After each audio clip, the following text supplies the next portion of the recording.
Hello అందరికీ welcome back to our channel DVSS Telugu follow your tradition. Today's recipe చింత చిగురు పచ్చడి. చింత చిగురుతో పచ్చడి చేస్తే గోంగూరలా పుల్ల పుల్లగా చాలా టేస్టీగా ఉంటుంది. ప్రాసెస్ కూడా చాలా సింపుల్. ఇంత బాగుంటుందా అనిపిస్తుంది. సో ప్రాసెస్లోకి వెళ్ళిపోదాం. ఫస్ట్ నేను ఇక్కడ 100 గ్రామ్స్ చింత చిగురుని తీసుకున్నా. 100 గ్రాముల చింత చిగురు ఫ్రెష్గా ఉంది కదా, చూడండి ఇక్కడ. సో దీన్ని ఎలా ఒలుచుకోవాలన్నది నేను క్లియర్గా మీకు వీడియో చూపిస్తాను. ఒకసారి దాన్ని అలా ఒలుచుకుంటే ఈజీగా ఉంటుంది. కాడల్ని రిమూవ్ చేసేసుకోవాలి. ఇక్కడ చూపిస్తున్నట్టు ఏదైనా ఒక ప్లేట్ తీసుకొని కొంచెం ఇలా తీసుకొని చేతికి ఇలా రబ్ చేసుకోవాలి. సో అప్పుడు మనకి ఇలా కాడలు వచ్చేస్తాయి కదా, కాడల్ని తీసేసుకోవడమే. లేతగా ఉంటుంది కాబట్టి ఇలా చేసుకుంటే తొందరగా అయిపోతుంది. ఈ ప్రాసెస్ మా అమ్మమ్మ గారు చెప్పారు. ఇలా చింత చిగురు ఒలుచుకోవడం అనేది చాలా ఈజీగా ఉంటుంది అండ్ చాలామందికి తెలియదు, నాకు తెలిసి. సో మా అమ్మమ్మ స్టైల్ ఇది. ఇలా ఈ చింత చిగురు మొత్తాన్ని మనం ఇలా రబ్ చేసుకొని కాడల్ని తీసేసుకుంటే ఇలా వస్తుంది. చూసారా, కాడలు అనేవి ఎక్కువ లేకుండా ఉంది. చింత చిగురిని కాడలతో వండుకుంటే తినేటప్పుడు ఇబ్బందిగా అనిపిస్తుంది.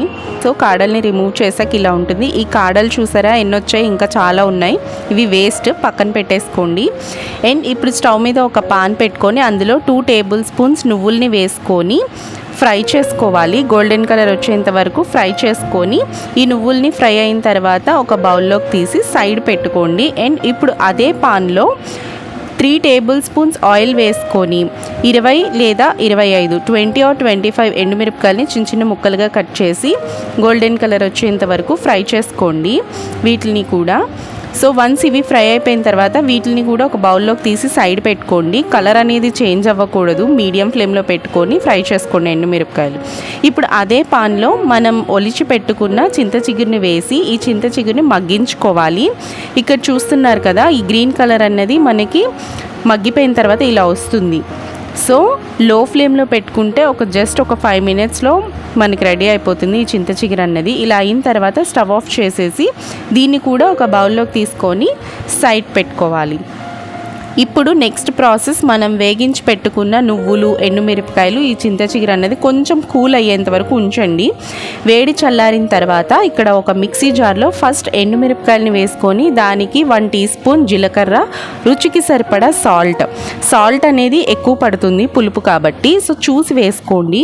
అండ్ ఇవి కచ్చాపచ్చాగా మనం మిక్సీ చేసుకున్న తర్వాత దీనికి మనం వేగించి పెట్టుకున్న నువ్వులు, అలానే 7 లేదా 8 వెల్లుల్లి రెబ్బల్ని వేసుకొని వీటిని కూడా ఇలా ఒక పల్స్ వేసుకోవాలి.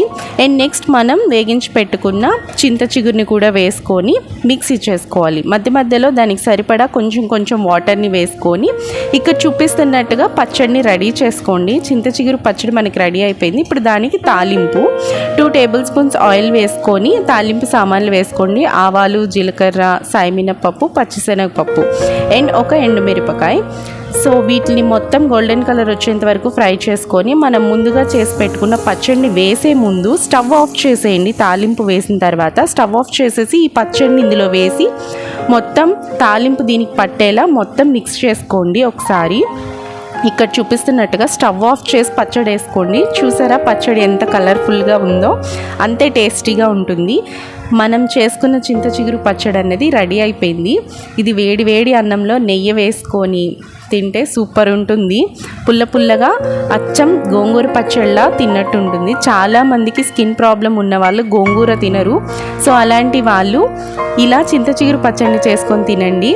సేమ్ ఎగ్జాక్ట్ టేస్ట్ ఉంటుంది గోంగూరలానే, చాలా టేస్టీగా ఉంటుంది. సింపుల్ కూడా. ఒకసారి ఇంతవరకు చేసుకోలేని వాళ్ళు ట్రై చేసి చూడండి. అండ్ ఇంకా గోంగూర పులుపు అన్నది మనకి చుక్కకూరలో కూడా ఉంటుంది. చుక్కకూర పచ్చడి ఎలా చేయాలన్నది కూడా నేను కమింగ్ వీడియోస్లో పెడతాను. ఈ వీడియో కనుక మీకు నచ్చితే మన ఛానల్ని కన్ఫామ్గా సబ్స్క్రైబ్ చేసి పక్కనే ఉన్న బెల్ ఐకాన్ క్లిక్ చేస్తే నేను వీడియో పెట్టగానే మీ వరకు నోటిఫికేషన్ వస్తుంది. లైక్ చేయండి, షేర్ చేయండి. This is Rupa signing of.